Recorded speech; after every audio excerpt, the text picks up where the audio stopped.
Bonjour les enfants. Alors, maintenant, nous allons revoir ensemble la leçon des pluriels des noms composés. C'est une leçon qui nécessite beaucoup de concentration. Et vous devez bien sûr apprendre la règle des pluriels des noms composés par cœur.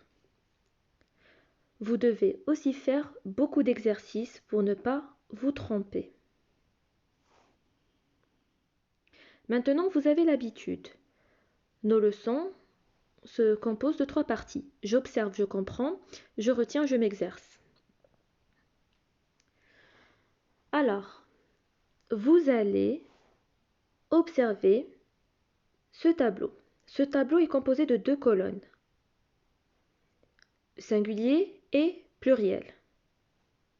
Vous avez des noms composés au singulier et ces mêmes noms composés au pluriel. Alors, faites très attention à la marque du pluriel. Quand est-ce que ces noms composés prennent la marque du pluriel et quand est-ce qu'ils restent invariables? Alors, un oiseau mouche. Vous remarquerez qu'ici, des oiseaux mouches au pluriel, nous avons la marque du pluriel, le X dans oiseau et le S dans mouche. Quelle est la classe grammaticale du mot oiseau? Est-ce que c'est un nom? Est-ce que c'est un verbe? Est-ce que c'est un adverbe? Préposition? C'est un nom. Les noms sont variables. Donc, au pluriel, ils prennent la marque du pluriel. Même chose pour mouche. Mouche, c'est un nom. Donc, au pluriel, il va prendre la marque du pluriel. Un oiseau mouche, des oiseaux mouches. Un franc-tireur. Un timbre-poste et un papier-filtre. Tous ces mots appartiennent à la classe grammaticale des noms. Nous avons nom plus nom, nom plus nom, nom plus nom. Mais nous avons une petite exception en ce qui concerne un timbre-poste. Des timbres-postes. Nous remarquons que timbre a la marque du pluriel, le S, mais poste reste invariable. Pourquoi? Pourtant, poste, c'est un nom aussi. Là, c'est une question de logique. On dit un timbre de la poste. Des timbres de la poste qui appartiennent à une seule poste. Ce ne sont pas des timbres de poste différentes. Donc là, c'est une question de logique. Vous devez l'apprendre par cœur. Un papier filtre, bien sûr, les deux prennent la marque du pluriel. Passons maintenant à la deuxième partie. Une plate-bande, des plates-bandes. Une longue vue, des longues vues. Un libre-service, des libres-services. Est-ce que ces mots composés se composent de 2 noms, un nom plus nom, ou bien d'un adjectif plus nom, ou d'un mot invariable plus nom? Plate. Plate, quelque chose de plat. Une surface plate. C'est un adjectif. Et l'adjectif s'accorde en genre et en nombre. Donc c'est normal qu'ils prennent la marque du pluriel. Bande, c'est un nom. Donc, bien sûr qu'on va mettre un S. Une longue vue et un libre service, c'est la même chose. Nous avons le nom composé qui se compose d'un adjectif plus un nom. Et donc, les 2 mots qui composent le nom composé vont prendre la marque du pluriel. Passons maintenant à la troisième partie du tableau. Un taille-crayon, un presse-papier. Est-ce que c'est toujours non plus non ici? Est-ce que taille, c'est un nom? Taille-crayon. C'est un crayon que je taille, du verbe tailler. Donc ce n'est pas un nom. Ce mot composé est composé d'un verbe plus un nom. Le verbe ne prend pas un S au pluriel. Donc nous n'allons pas mettre de S. Ce serait illogique. Et incorrect bien sûr. Un presse-papier. Un presse-papier, c'est une sorte de bibelot un peu lourd qu'on utilise pour presser le papier pour qu'il ne s'envole pas s'il y a un petit coup de vent. Donc là, nous avons le verbe presser. Presse, papier, verbe plus nom. Le verbe ne va pas prendre de S, le nom, si. Et maintenant, observez bien la dernière partie du tableau.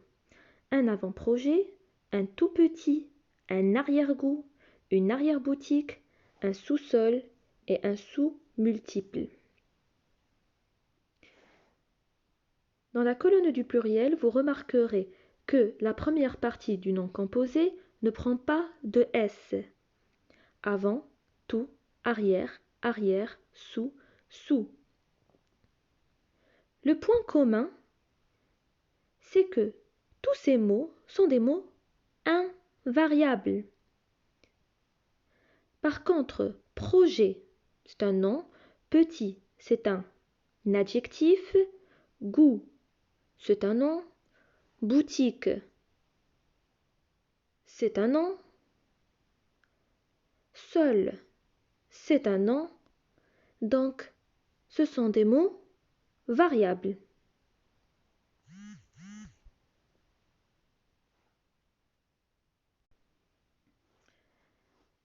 Là, vous avez la composition du mot en plus des exemples. Alors, ici, j'attire votre attention sur des tout petits.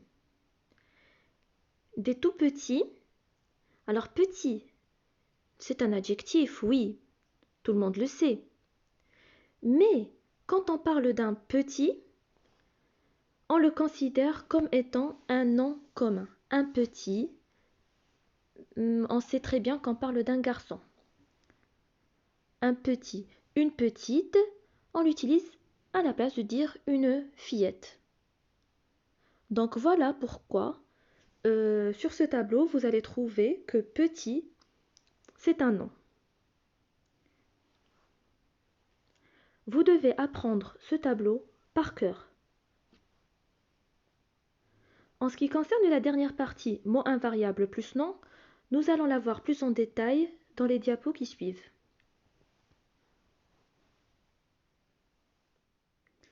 Alors, certains noms sont formés de deux mots, parfois trois. On les appelle les noms composés, ça vous le savez déjà. Ils sont séparés par un tiret, c'est comme ça qu'on sait que c'est un nom composé.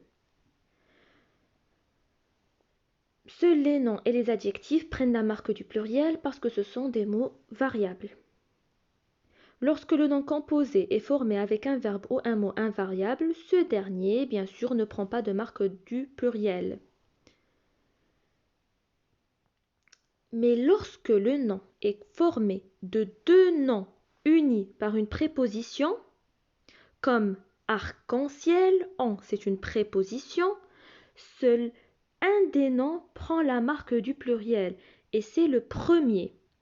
D'accord? Quand nous avons deux noms, deux, un, deux, unis par une préposition, seul un des noms prend la marque du pluriel et ce nom, c'est le premier. Comme dans l'exemple arc-en-ciel, des arcs-en-ciel. Des arcs-en-ciel. Seul arc prend un S. J'espère que c'est clair. Alors voilà les tableaux détaillés des mots composés invariables. Alors il n'y a pas de recette magique, il faut apprendre. Il faut les apprendre. Vous avez des exemples très clairs et vous avez votre règle. Vous devez apprendre ces tableaux. Alors voilà, vous avez les verbes plus le nom précédés d'un article ou d'une préposition, comme tape à l'œil, trempe l'œil. Vous avez vos dictionnaires. S'il y a des mots ou des expressions que vous ne comprenez pas, je vous invite à chercher dans votre dictionnaire. Verbes plus nom non comptables comme des aides-mémoires, des chauffe-eau, des pare-brises. Verbe plus nom au pluriel, verbe plus nom propre, verbe plus pronom et verbe plus verbe. Alors, je sais que certains n'en ont pas compris un nom non comptable. Je prends l'exemple des chauffe-eau. Des chauffe-eau. Alors, eau, on ne compte pas une eau, deux eaux, trois eaux. Même si on peut compter en litres, on considère ça comme un nom non comptable. Comme la mémoire aussi. On ne peut pas vraiment quantifier la mémoire. Donc c'est pour ça qu'on appelle ça un nom non comptable. Les adjectifs de couleur composée, comme bleu ciel, bleu vert, etc. Les éléments onomatopéiques. Alors, vous vous rappelez que les onomatopées, ce sont les bruits qu'on peut faire et qu'on peut écrire aussi, par exemple, dans les bandes dessinées ou dans les histoires. Regardez, comme j'ai mangé une tarte, miam miam, c'est un onomatopée. L'élocution latine, c'est les mots qu'on a gardés dans la langue et qui viennent du latin, comme curriculum vitae, ça veut dire le CV, des statu quo, des nota bene. Bon, il suffit de chercher dans le dictionnaire si vous n'avez pas compris quelque chose. Des phrases ou expressions comme des je ne sais quoi. Je ne sais quoi, c'est une expression, mais qui est composée, donc il faut connaître la règle. C'est une expression qui reste invariable. Verbe plus adverbe comme des lève tôt, ce sont des personnes qui se lèvent tôt. Des lève tôt. Verbe plus nom précédé d'un article ou d'une préposition. Verbe plus nom comptable, ça c'est voilà, c'est un peu la même chose que l'autre tableau, mais avec un plus. Ce sont le verbe plus nom propre, le verbe plus le pronom et verbe plus verbe. Je vous invite à cliquer sur ce lien. Mais comme bon, je vais essayer de vous joindre le fichier aussi en PowerPoint pour que vous ayez accès au lien. Mais sinon, je vous mettrai le lien dans la partie devoirs. Vous allez faire les exercices sur ce site ortholude.com. C'est un très bon site. Vous aurez beaucoup d'exercices, mais qui sont assez simples, avec les corrections. Donc entraînez-vous et bon courage les enfants.